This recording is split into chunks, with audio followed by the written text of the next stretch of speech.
JB, hoje eu estou olhos nos olhos com um médico, um jovem médico que eu classifico como uma pessoa plurivalente. Especializado em dermatologia, foi mais além e fundou aqui na Baixada Santista casas de repouso com estrutura residencial para pessoas com alguma patologia que não querem ou não podem morar com seus familiares. Recentemente, inaugurou a empresa Livre Isenções e hoje está aqui para nos contar sua trajetória. Falo do Dr. Gustavo Muniz. Obrigada por ter vindo, meu querido. Eu que agradeço, Clara. Muito obrigado pelo convite. Parabéns, desde já você... Eu falei que você é plurivalente. Eu errei? Acredito que não. Acho então que tá ótimo. Acho que a gente tem um pouco dessa característica. Eu, assim, de ler a sua vida, um pouquinho daqui, um pouquinho dali, eu senti você uma pessoa inquieta por progredir, por até se aventurar, no bom sentido, em novos negócios. É isso mesmo? Exatamente, Clara. Eu estudei medicina, né? E aí eu me dediquei anos a depois fazer uma especialização. Acabei fazendo na área de dermatologia e clínica médica. Só que eu tinha alguma coisa que me motivava, enfim, eu sempre pensei que eu poderia, além da medicina, me dedicar a algumas outras áreas, enfim. E aí foi surgindo, né? Naturalmente, não foi uma coisa programada, não foi uma exposição familiar, nada disso. Muito interessante, isso é bárbaro. E assim, eu penso assim, você começou em São Paulo com as clínicas de repouso? Não, na verdade, eu sou de São Paulo, eu vim a Santos para estudar medicina. E você veio para o lugar certo, porque Santos é uma cidade com muitos idosos, né? Mas engraçado é que quando eu cursei medicina aqui em Santos, né? De 1998 até 2003, eu nunca imaginei que fosse fazer alguma coisa na área de geriatria. Isso era uma cadeira até que na faculdade a gente tinha pouco conhecimento, era pouco falado, enfim. Tanto é que quando eu terminei a faculdade eu acabei optando por seguir a área de dermatologia. E você tem consultório até hoje? Eu tenho um consultório de dermatologia, eu ainda atendo, faço tanto a parte clínica quanto cirúrgica. E me divido no resto da semana nas outras atividades profissionais. E quando eu saí da faculdade, eu decidi ser voluntário como médico em uma casa de repouso, na Praia Grande. Nossa! Era uma casa de repouso humilde, que tinha problemas financeiros, enfim. E foi quando eu tomei conhecimento desse universo de hospedagem, assistência para pessoas idosas, enfim. E ali a coisa foi tomando um volume, essa etapa do voluntariado acabou cessando, eles tomaram um outro rumo, e eu decidi que existia ali uma oportunidade e um cenário que era muito carente. Ainda hoje eu acho que é deficiente, mas você imagina isso há 18 anos atrás, né? Imagina isso há 18 anos atrás.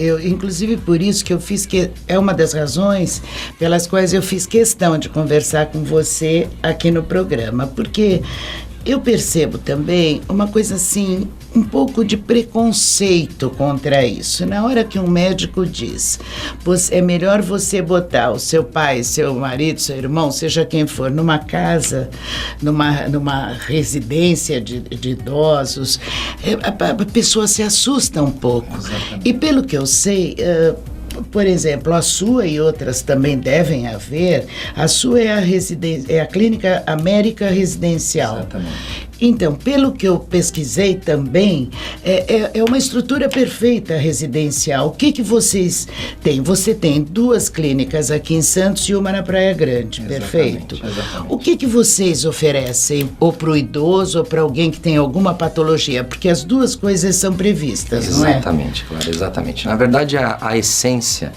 da clínica de repouso é tentar unir a estrutura de uma casa, enfim, com uma arquitetura muito próximo, muito mais de uma casa do que de um hospital ou de uma área, de uma clínica, com assistência médica. Ou de um apartamento, de um apartamento, enfim. Com assistência médica integrada e multidisciplinar. A ideia é que a gente ofereça para as famílias, enfim, para os idosos, um local, né, que ele se sinta dentro de uma residência, mas com toda a estrutura hospitalar por trás. Por quê? Porque isso nos dá segurança para poder assistir pessoas com patologias, que eu acho que é o grande motivo que faz uma família procurar um local como esse. Sim. O grande incentivador é quando um familiar nosso com mais idade começa a enfrentar problemas de saúde, relativos muitas vezes à terceira idade.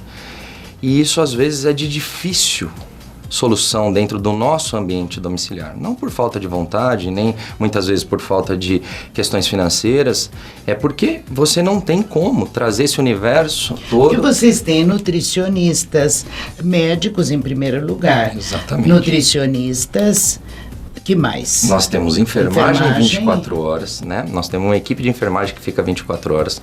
Nós temos enfermeira padrão que coordena essa equipe de enfermagem. Nós temos 24 horas médico à disposição da equipe. Nós temos uma nutricionista que cuida da parte nutricional deles. Nós temos fisioterapia todos os dias. Temos uma ambulância que tem área protegida em caso de emergência. Enfim, a gente tentou dentro desse cenário colocar todos os profissionais para o bem-estar ou para um bom tratamento dessas patologias. É verdade. Assim, que tipo de patologia não é aceita numa casa de repouso? É o que eu digo, vamos nos basear pela sua, sim, que nós sim, é que estamos aqui, né? Na verdade, não existe um limitador, critério exato. O que nós não podemos atender, digo isso pela instituição que eu administro, são pacientes com problemas neurológicos que causam agressividade ou distúrbios graves de comportamento, porque isso depende de uma estrutura mais psiquiátrica do que geriátrica. Sem dúvida. Né? Então, assim... Verdade. Agora, as doenças psiquiátricas da terceira idade e as doenças geriátricas, elas muitas vezes se confundem. Né? Os sintomas e os sinais, eles acabam evoluindo de forma muito parecida. Então, a estrutura que se precisa para diversas patologias é muito parecida. A equipe que pode atender patologias diferentes é muito parecida. O que vai ser individualizado é o tratamento. A forma como a gente vai se comportar com aquele paciente. Exatamente. Mas a estrutura, ela comporta democraticamente muitas assistências aí. E quer dizer, e assim, terminando de falar sobre as clínicas, porque eu quero falar sobre a Livre Isenções com você, eu diria o seguinte, como é a aceitação das pessoas que precisam da clínica? É boa, sim? Gostam, aprendem coisas? Como funciona lá dentro com relação aos pacientes? Aos pacientes? Então, na verdade, aos pacientes é sempre uma experiência que tende a ser positiva. Por quê? Eu sempre digo isso para as famílias. O maior castigo que você pode dar para um idoso é a solidão. Verdade. Muitas vezes uma família, ela acha que com recurso financeiro, com estrutura domiciliar, ela está fazendo o melhor para ele. E muitas vezes todos saem para trabalhar cedo, voltam à noite, ele fica sozinho com uma enfermeira, não tem assunto, não tem convivência, não tem atividade. E aquilo, entre aspas, parece ser o melhor caminho, né? E a gente percebe que lá dentro do residencial, em todas as unidades, o contrário é verdade. Que eles melhoram muitas vezes pela convivência, pelas atividades que são prestadas, mantendo a medicação. Eu tenho pacientes que entraram tomando uma prescrição, não foi mudado nada e a doença evoluiu. Olha que beleza. Simplesmente pelo o contato ambiente. Com as pessoas, o ambiente, distração. Em casa, como você diz, com uma pessoa só ou até um acompanhante é impossível. Deixa eu dizer para vocês. A ideia da Livre Isenções é que aconteceu em São Paulo, você começou lá. Exatamente, eu fui sócio de uma empresa, né? Em São Paulo essa empresa chama Mega Isenções. Sim. Eu e 2 sócios começamos há 7 anos um projeto piloto. Na época esse assunto de isenções de impostos para carros, compra de carros ainda era muito pouco falado. E nós nos unimos, cada um tinha uma expertise em uma área nesse campo, eu como médico, eles em outros setores. E nós fomos fazendo um projeto de criar um ambiente ou uma empresa que pudesse atender o cidadão em todas as etapas. Porque, na verdade, a lei que protege o cidadão, ela é antiga. Ela 1995 e quase ninguém sabia disso, é incrível. E ela não mudou. Nós temos várias leis aqui assim. E assim, na verdade, o que a gente está tentando fazer como setor privado? Em primeiro lugar, levar a informação para as pessoas, que existe uma lei. que a lei está aí, que ela protege diversas doenças. Perfeito. E a gente sabe que o carro é um item de uso pessoal, uso familiar, que todas as famílias praticamente têm como objetivo. É importantíssimo, hoje não dá, né? Então, o que a gente está tentando fazer é unir a divulgação da informação com uma empresa que possa, desde a primeira etapa até a compra do carro, levar a pessoa em todas as etapas, porque é burocrático o processo. Parece que é uma coisa comum no nosso país e esse não é muito diferente. Né? Verdade. Ele passa por diversas etapas e por isso muitas pessoas acabam desistindo quando tentam individualmente fazer. E o que a gente tentou lá é, em uma empresa com vários setores, conduzir desde o ambulatório médico, que é gratuito. O ambulatório médico, para uma pessoa descobrir se tem o direito, ele é gratuito. Então, uma pessoa pode simplesmente ligar, agendar um horário, passar por um médico, ouvir do médico, o médico vai avaliar os exames, enfim, os sinais, examinar, e vai dizer para ela se ela tem o direito ao benefício ou não. Quer dizer, ela só vai ser onerada se tiver... Se contratar o nosso serviço. Sim, se preencher as condições para contratar o serviço. Ela indo na consulta médica, ela não vai ter custo nenhum. Ela vai receber do médico a informação se ela tem ou não o direito. Perfeito. Ela, depois desse passo, pode contratar os serviços ou não. Ela pode decidir ou fazer por um outro caminho ou tentar fazer lá pelo processo da empresa. Ou não ter direito, também tem isso, né? E ser avisada e não ter custo, por exemplo, porque muita gente acaba preparando um processo que não tinha adequação, tem custo para isso e chega no momento da etapa dizem que não tem direito. Então ela teve custo. Né?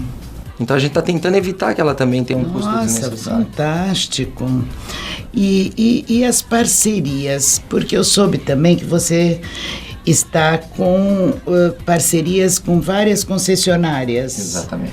A aceitação foi geral, pelo jeito. Porque, na verdade, o concessionário, ele é um fornecedor do veículo, né? Então, ele tem a proposta da montadora de vender esse tipo de carro, que é o carro PCD. Sim. Só que o concessionário, ele não tem dentro da empresa dele todo o processo para o cliente conseguir documentar esse benefício. Então, muitas vezes ele é procurado pelo cliente para comprar um carro, só que ele depende dos documentos finais para isso concretizar a venda, né? O que a gente faz é isso, a gente viabiliza essa ponte. A gente pega o cidadão, executa todas as etapas e entrega para o concessionário fazer a venda do veículo. E essas etapas não são fáceis realmente, porque não dependem só de você, exatamente. Não é? São órgãos públicos que a gente sabe que aqui no Brasil limites, são um pouquinho burocráticos, né, Gustavo? Não são tão... A pessoa passa por perícia médica no Detran, passa por uma renovação da habilitação da autoescola, passa pela Receita Federal para a questão do imposto, do IPI, passa pela Secretaria da Fazenda. São várias etapas, órgãos, documentações diferentes, enfim, para no final poder ter o direito de comprar o carro, quer dizer. Então, isso é o que a gente tenta desburocratizar esse processo, tentar de uma forma mais humanizada e levando essa situação até o final, que é o carro. Porque quem conhece do métier, até a coisa fica num tempo menor, acontece num tempo menor. Exato. E uma pessoa sozinha, é óbvio que não teria... Você acha que assim, seria, em média, 3 meses, 6, 5? Olha, uma média que a gente tem visto, isso muda. Por quê? Existem órgãos que hoje estão entregando documentos em um prazo X, e um belo dia eles decidem entregar em 2x, e depois volta para 1x, enfim, é mutável esse tempo. Hoje, uma média são de 4 meses, 4 ou 5 meses no máximo. Rápido. É rápido, porque pensando que você vai fazer esse processo uma vez na vida, é verdade. E adquirir um benefício que é longevo, você vai ter o benefício até o momento que você dirigir. Então, é um tempo pequeno perto de tanto tempo de benefício que você vai adquirir, né? Agora, voltando um pouquinho à questão das doenças, digamos assim, que dão direito aos benefícios, está nos assistindo e pensando, né? Será que eu tenho direito? Eu tenho lordose, tenho escoliose, tenho qualquer coisa do gênero. Você, pela sua experiência desde São Paulo, citaria algumas que têm, dependendo do grau dos exames, a gente sabe que a coisa é muito séria, que assim, inicialmente teriam direito ou têm direito? Na verdade, a essência da lei, ela diz assim, que não é exatamente a doença que dá o direito, e sim a consequência da doença, né? Então, uma lesão na coluna, uma pessoa que sofre de uma hérnia de disco, não é necessariamente a hérnia de disco que dá o direito a comprar o carro, mas a consequência que a hérnia traz. Perfeito. Então, aquela dor que as pessoas sentem, aquela dificuldade para movimentar a perna quando tem uma crise de lombalgia, aquela perda de mobilidade que causa a doença, é que faz o cidadão ter direito a comprar um carro adequado à necessidade dele. E é nisso que o benefício entra. Ele reduz o custo ao carro para que você tenha um carro adaptado à sua necessidade. Então, o carro automático, por exemplo, é um carro adaptado à necessidade dele. Então, assim, dentro das mais comuns, sem dúvida, hérnia de disco é muito comum, cirurgia de ombro que ficou com alguma sequela, artrose de joelho, que é muito comum, isso a gente tem condromalácia do joelho, artrose de quadril, câncer de mama. Dica! Exato, muitas mulheres que passaram por uma cirurgia, fizeram esvaziamento axilar, não sabem que têm o direito. Mas olha, você veja que é amplo, né? Exato. Não é um resfriado, tem bastante. E tudo previsões. isso, na verdade, tem que ter uma avaliação médica, porque não é necessariamente eu tenho essa doença, tenho direito. Dependendo do grau, da característica, enfim. E é por isso que a gente criou esse ambulatório gratuito, que é para a pessoa que tem uma dessas patologias pegar os exames, ou nem precisa dos exames, porque até isso a gente pede lá. Pede. Se a pessoa for até lá, ela vai tirar essas dúvidas, vai saber se está de acordo, enfim. Aí ela está livre para decidir o caminho. Não, perfeito. Nós chegamos ao finalzinho do nosso tempo, passa muito rápido, né, Gustavo? Mesmo, agora, só me diz uma coisa, a questão do acompanhante, vocês também têm algum benefício? A pessoa não dirige mais. Sim. Como é que procede? Na verdade, a lei, ela protege dois grupos de pessoas. O condutor, que é nós que dirigimos o nosso carro e temos um problema de saúde, como ela dirige, ela protege a família de quem não dirige mais. Isso que eu queria saber. Então, se eu tenho um familiar em casa que por algum motivo de saúde não pode mais dirigir, sim. E aí entram N doenças, as demências, as artroses, os AVCs, enfim. Se eu tenho um familiar em casa que não pode ir, a lei protege ele. E esse carro é para uso familiar, ou seja, o carro pode ser comprado em nome dessa pessoa e o uso do carro é familiar. Então você tem dois grupos muito grandes. Isso é amplo, é tudo amplo demais. Tanto nas questões de quem pode ter esses benefícios, os tipos de doenças, como também para os próprios familiares. São dois espetacular. Grandes grupos, assim. Eu acho que o nosso desafio, você como comunicadora, eu como médico, enfim, é levar essa informação. Porque eu vejo que essa informação, ela não vai a partir dos órgãos públicos. Então, nós do setor privado temos essa obrigação. Né? Perfeito. Gustavo, muito obrigada por ter vindo. Sempre que tiver uma novidade boa, disponha aqui dos Olhos nos Olhos no programa JB. Parabéns pela iniciativa e muito sucesso. Eu que agradeço. Porque, sem dúvida, vocês vão estar privilegiando muitas pessoas com as informações todas que vocês têm. É o nosso objetivo. Obrigado, Clara. Meu querido. Até a próxima. JB, eu acabo de conversar com o Dr. Gustavo Muniz, médico, e que nos trouxe uma série de esclarecimentos hoje para você, JB, e para todos que ficaram conosco até agora. Um beijo e até o próximo programa.